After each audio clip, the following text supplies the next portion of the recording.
Hello friends, welcome and welcome back to my YouTube channel. तो आज के इस वीडियो में हम देखने वाले हैं फिजिक्स का बहुत ही ज़्यादा मोस्ट इंपॉर्टेंट टॉपिक, जो कि एग्जाम में कई बार पूछा गया है। तो देख सकते हैं आप, टॉपिक है आपका वैद्युत ऊर्जा तथा वैद्युत शक्ति सामर्थ्य क्या होता है। तो देख सकते हैं इसको इंग्लिश में क्या बोला जाता है, electric energy and electric power. ठीक है, तो आज के इस वीडियो में हम इसको डिफाइन करेंगे। तो सबसे पहले क्या करते हैं, इसकी डेफिनेशन देख लेते हैं। ठीक है, तो डेफिनेशन क्या बोल रही है, जब किसी चालक के सिरों में हम क्या करते हैं, विभवांतर आरोपित करते हैं। जब भी हम किसी चालक में क्या करते हैं, वोल्टेज देते हैं, तो क्या होती है, परिपथ में धारा बहने लगती है। जब किसी चालक के सिरों में विभवांतर आरोपित करते हैं तो परिपथ में क्या होती है, धारा बहने लगती है।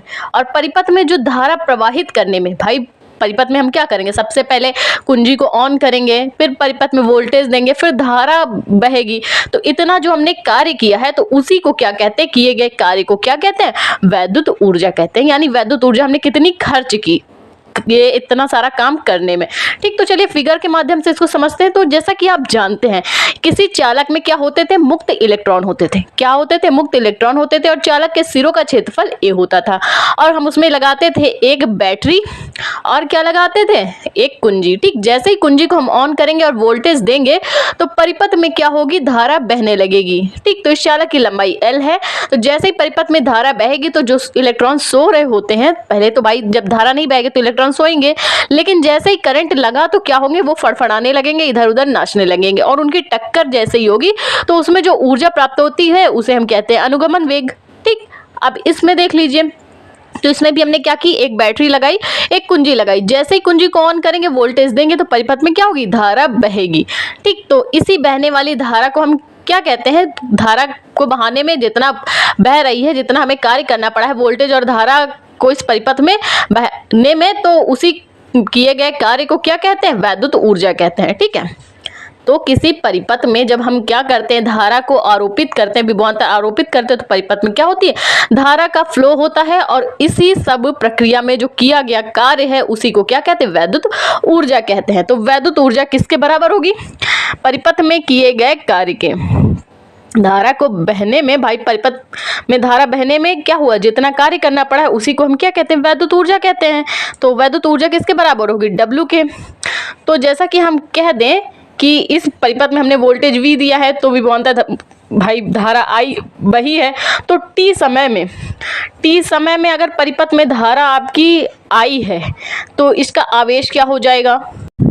तो आवेश हम कैसे निकाल सकते हैं, T समय में परिपथ में यदि धारा I है तो आवेश क्या हो जाएगा, T समय में परिपथ में यदि धारा I है तो आवेश क्या हो जाएगा, Q is equal to I T, धारा गुणे समय। ठीक है, तो यहाँ से अगर हम धारा का मान ज्ञात करें, तो धारा I इज इक्वल टू क्या हो जाएगा, Q अपॉन टी। टी को हम कहाँ भेज देंगे, आवेश के नीचे, तो क्या हो जाएगा, Q अपॉन टी।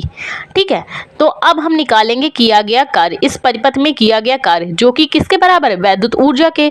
तो कार्य बराबर क्या हो जाएगा, ऊर्जा या कार्य दोनों तो एक दूसरे के बराबर है। ऊर्जा कार्य W बराबर क्या हो जाएगा, Q इंटू वी, आवेश गुणे विभव होता है, फॉर्मूला पहले भी आपने देखा है, W इज इक्वल टू आवेश गुणे विभव। तो हमें भाई किसकी वैल्यू पता है, हमने तो आवेश निकाल लिया, Q is equal to I T. अब हमें विभव निकालना है, तो विभव कैसे निकालेंगे, तो इसके लिए सिंपल सा फॉर्मूला है, पिछले वीडियो में हमने देखा ओम का नियम। ओम का नियम का फॉर्मूला क्या होता है, V is equal to I R. तो V की जगह हम क्या रख सकते हैं, आई आर, और Q की जगह आई टी हमने पहले ही निकाल लिया। तो चलिए दोनों वैल्यूज को हम पुट कर लेते हैं। तो Q की जगह हमने रख दिया आई टी और V की जगह आई आर। तो फॉर्मूला क्या बना, देख सकते हैं, दो आई हैं, एक Q is equal to I T और एक आई आर। तो क्या हो जाएगा, आई स्क्वायर आर टी। ठीक है, तो देख सकते हैं ये क्या हो गया, W is equal to I square R T. तो पहला फॉर्मूला हमने क्या निकाला, आवेश गुणे विभव।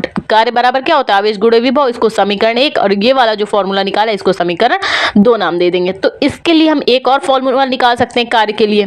कैसे निकालेंगे, आई आर को हम कॉमन ले लेते हैं, जो हमने निकाला है ना ओम के नियम से, V is equal to I R. तो आई आर को कॉमन ले लें, तो बचेगा क्या, आई टी बचा। तो आई आर की जगह हम क्या रख सकते हैं, V रख सकते हैं, बिल्कुल रख सकते हैं, ओम के नियम से V, तो आई टी। तो एक फॉर्मूला ये बन गया कार्य बराबर, तो इसको मान लेंगे समीकरण 3।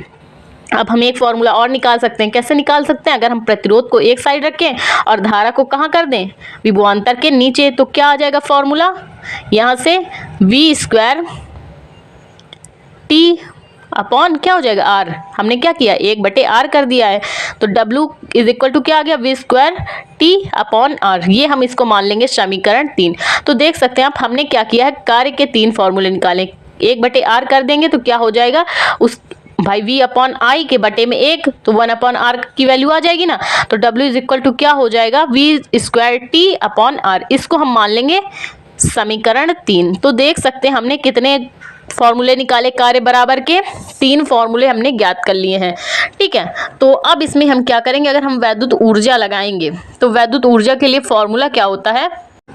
तो सबसे पहले ये जान ले, 1 कैलोरी ऊर्जा किसके बराबर होती है, 4.2 जूल के, 4.2 जूल के बराबर होती है 1 किलो कैलोरी ऊर्जा। तो वैद्युत ऊर्जा क्या हो जाएगी, H is equal to W upon किए गए कार्य बटे 4.1 किलो कैलोरी ऊर्जा जितनी होती है ना 4.2, उसका हम भाग दे देंगे। तो पहला फॉर्मूला हमने निकाला W is equal to QV, तो इसके बटे में क्या कर देंगे QV बटे 4.2, मतलब जितने फॉर्मूले निकाले हमने W के कार्य बराबर के, तो उनके बटे में हम क्या कर देंगे 4.2 से भाग कर देंगे, तो क्या आ जाएगी वैद्युत ऊर्जा आ जाएगी। ठीक है, देख सकते हैं आप हमने जितने फॉर्मूले निकाले हैं सबके बटे में क्या कर दिया 4.2। अब बात करें कि वैद्युत शक्ति क्या होती है, यानी इलेक्ट्रिक पावर क्या होती है।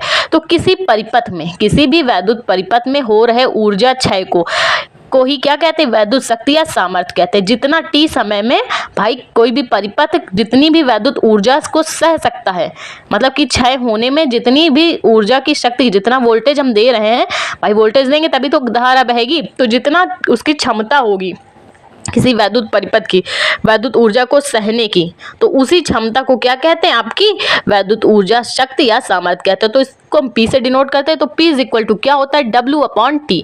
फॉर्मूला क्या होता है इसका, वाट होता है। ठीक है, 1 वाट किसके बराबर होगा, 1 वाट बराबर होता है किसके, 1 जूल प्रति सेकेंड के। किसके बराबर होता है, जूल प्रति सेकंड के। ठीक, तो फॉर्मूला होता है इसका P is equal to W upon T। तो चलिए हम इसमें वैद्युत ऊर्जा में रख के देख लेते हैं। तो अगर हम वैद्युत ऊर्जा में रखें तो देख सकते हैं आप, हमने कार्य के लिए फॉर्मूला क्या निकाला था, पहले निकाला था हमने W is equal to VIT। ठीक है, तो VIT को अगर हम रखें कहाँ पे, W की जगह पे, तो वैद्युत शक्ति या सामर्थ्य क्या आ जाएगा, P is equal to VIT upon T। तो T से T क्या हो जाएगा, कैंसिल हो जाएगा। तो फॉर्मूला क्या बचेगा वैद्युत शक्ति या सामर्थ्य का, P is equal to VI। ये फॉर्मूला निकल के सामने आ गया। तो अभी आपने देखा वैद्युत ऊर्जा, और ये थी वैद्युत ऊर्जा की शक्ति या सामर्थ्य। तो आई होप आपको वीडियो अच्छा लगा, तो प्लीज़ वीडियो को लाइक और हमारे चैनल को सब्सक्राइब करें, जिससे हम इसी तरह के इंपॉर्टेंट वीडियोस आपके लिए लाते रहें। Thank you.